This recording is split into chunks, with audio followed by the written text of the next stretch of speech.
Capítulo 10. El accidente. Eran más o menos como las 6 de la mañana del día sábado 17 de abril del año de 1897, cuando ocurrió el accidente. Me acuerdo muy bien que aquella era una mañana templada. Los rayos del sol apenas comenzaban a iluminar el pueblo.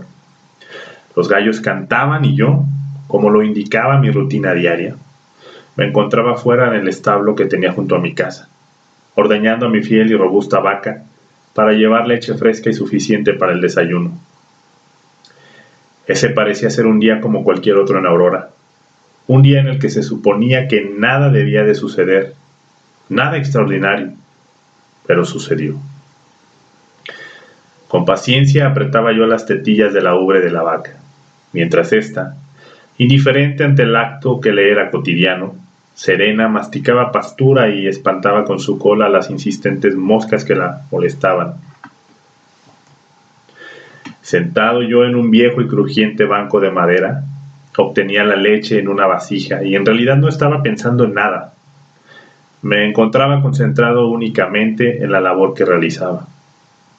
Cuando de pronto, aquella tranquilidad matutina que imperaba fue interrumpida por un fuerte y extraño silbido proveniente del cielo, el cual agitó y puso en alerta todos mis sentidos. Dejé de ordeñar a la vaca inmediatamente y, sin levantarme del banco en el que estaba sentado, dirigí la mirada hacia arriba para observar de qué se trataba. Mientras tanto, aquel sonido se hacía cada vez más agudo, lo que ocasionó que protegiera mis oídos con las manos. Fue en aquel mismo momento que vi cruzando el cielo un muy extraño objeto que volaba en dirección al norte, a muy baja altura y sin control aparente. El desconocido objeto surcó los vientos justo por encima de mi cabeza y hasta la robusta vaca se inquietó a su paso. Atónito, permanecí mirando aquel portento y mordí mis labios como consecuencia del miedo que sentía ante tal acontecimiento. Enseguida me puse de pie y aún con los dedos llenos de la tibia leche, miré hacia donde se dirigía aquel objeto que volaba sobre el pueblo, dejando tras de sí resplandecientes auras y un espeso y negro nubarrón. Seguí con la mirada la dirección que llevaba aquel objeto metálico, el cual, en apariencia, era muy parecido a un puro de tabaco de grandes dimensiones. Ahí permanecí con los ojos bien abiertos mientras una sensación muy extraña y helada recorría mi espalda. Una sensación que parecía congelarme el alma, porque nunca en los días que tenía de vida me había asustado tanto. Miré hacia mi alrededor y pude ver cómo algunos de mis escasos vecinos observaban también aquel insólito suceso. Fue en ese preciso momento que contemplé cómo aquel objeto se precipitó a una velocidad indescriptible sobre el molino de viento de la casa del juez Proctor, para enseguida impactarse en el suelo emitiendo un horrísono estruendo. Ante aquel tremendo ruido de la explosión, mi fiel y robusta vaca, que segundos antes ordeñaba, mugió asustada, y a lo lejos escuché cómo nerviosos los caballos relincharon, también los perros ladraron y las aves levantaron el vuelo. Entonces vi cómo se alzó una espesa polvadera y enseguida se elevó un humo negro que sumió la propiedad del juez en las tinieblas. En aquel momento, los habitantes del pueblo que se encontraban despiertos dejaron las actividades que realizaban y comenzaron a salir de sus casas. Yo hice lo propio en el establo y corrí hacia el interior de la mía agitado y muy asustado. Llamé con grandes voces a mi hermosa y joven esposa. Ella, llena de temor, con el corazón conmovido, pálida en su semblante y casi muda a causa del sonido, había ido a tomar a nuestro amado hijo entre sus brazos, y en cuanto me vio me preguntó: ¿de dónde provino ese súbito estruendo? Yo tomé un poco de aire y traté de calmarme, pero para no asustarla, y solo le dije: he visto un gran prodigio que ha estimulado hasta lo más profundo mi imaginación. Lo he visto venir desde lo más alto del cielo, volando resonante, desplomándose después y estremeciendo el duro suelo. Oh portento el que han visto mis ojos. y que han escuchado mis oídos. Pero en verdad no sé de qué se trata. Mi hermosa y joven esposa entonces se acercó hacia una de las ventanas de nuestra casa y pudo contemplar las enormes bocanadas de humo que se levantaban de la propiedad del juez.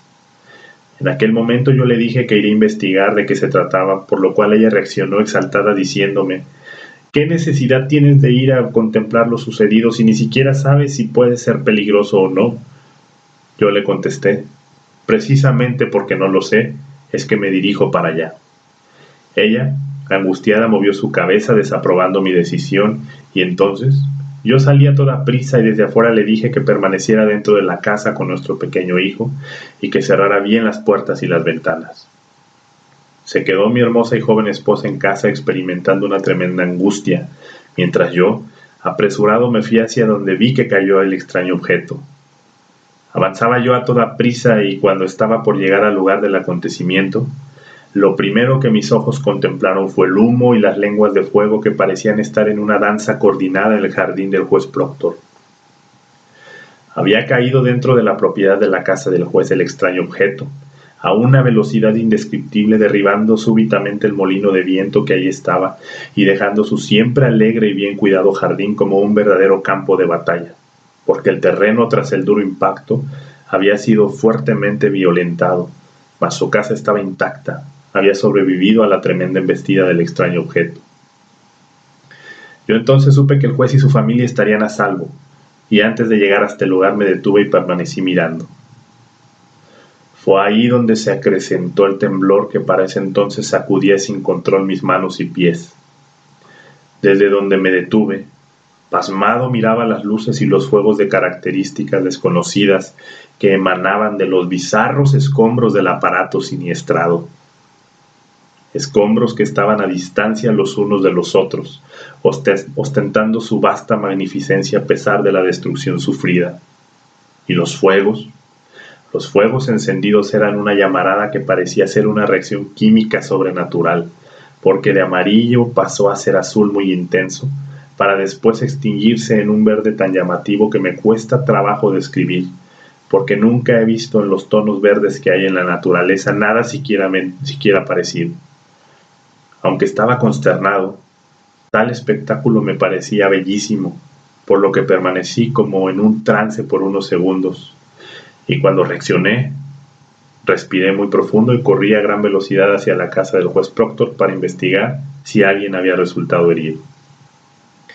Yo fui el primero en llegar hasta el lugar, pero por temor no me atreví a acercarme demasiado. Es de confesarse que la voluntad de acercarme no me faltó en ningún momento, pero el temor que ya había invadido por completo todo mi ser fue mucho más fuerte que aquella voluntad. Tras de mí comenzaron a llegar los demás hombres que quedaban en el pueblo y hubo algunos que de forma intrépida y arriesgada iban a adentrarse hasta el sitio donde se originaba el fuego, pero yo los detuve y alarmado les dije enérgicamente: no se acerquen. Es preciso que tengamos mucha precaución, puesto que ni siquiera sabemos qué es lo que ha caído del cielo tan inesperadamente. Entonces, uno de los que se acercaron dijo: se trata del mismo objeto que yo vi hace apenas unos días volando a la par de las nubes, no muy lejos de aquí. Y así comenzaron a hablar todos aquellos quienes en los días anteriores lo habían contemplado, pero que habían callado por temor a que nadie les creyera. En ese momento se acrecentó el misterio, y con mucha curiosidad infinita miramos todos los presentes aquello tan terrible que a la vez parecía maravilloso. Éramos solamente los hombres del pueblo los testigos de aquellos acontecimientos, porque ninguno de nosotros les permitimos a las mujeres y a los niños salir de las casas por precaución. Ahí nos encontrábamos inmóviles, observando con gran asombro los soberbios escombros de la extraña máquina voladora, que ardían, enteramente envueltos en las llamas que generaban un humo de penetrante e insoportable hedor. En aquel instante de confusión, pudimos ver al juez saliendo de entre la espesa madera, caminando con errantes pasos. Agitado y respirando con dificultad, llegó hasta donde estábamos nosotros y apenas se acercó, volvió su mirada hacia su jardín, arruinado, y entonces pareció perder el sentido. Se desvaneció inerte su cuerpo, pero yo y otro de los hombres del pueblo evitamos que cayera al suelo. Su desfallecimiento era a causa de la cantidad de humo que habían respirado sus pulmones, y para reanimarlo le hicimos aire con nuestros sombreros.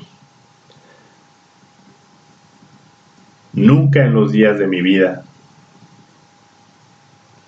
había visto un rostro tan pálido como el del juez en aquel momento.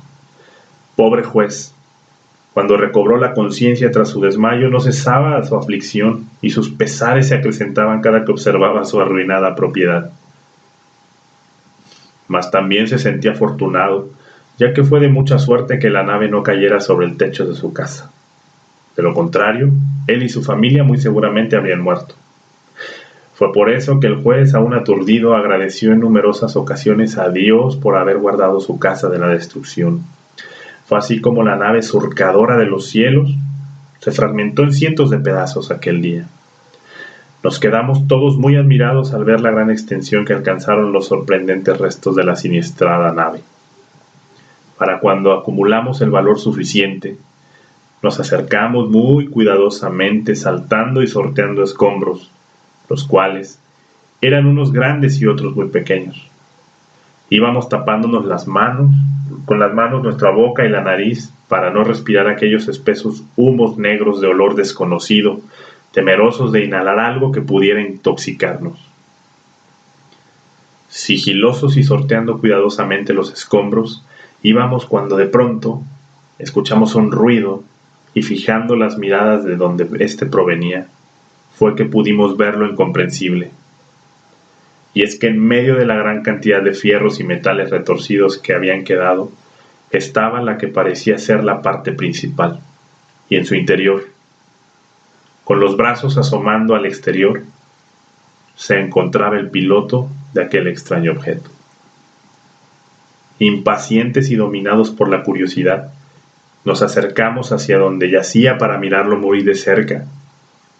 Inconmensurable fue mi asombro, porque rebasada fue en aquel momento toda la imaginación que poseía mi mente.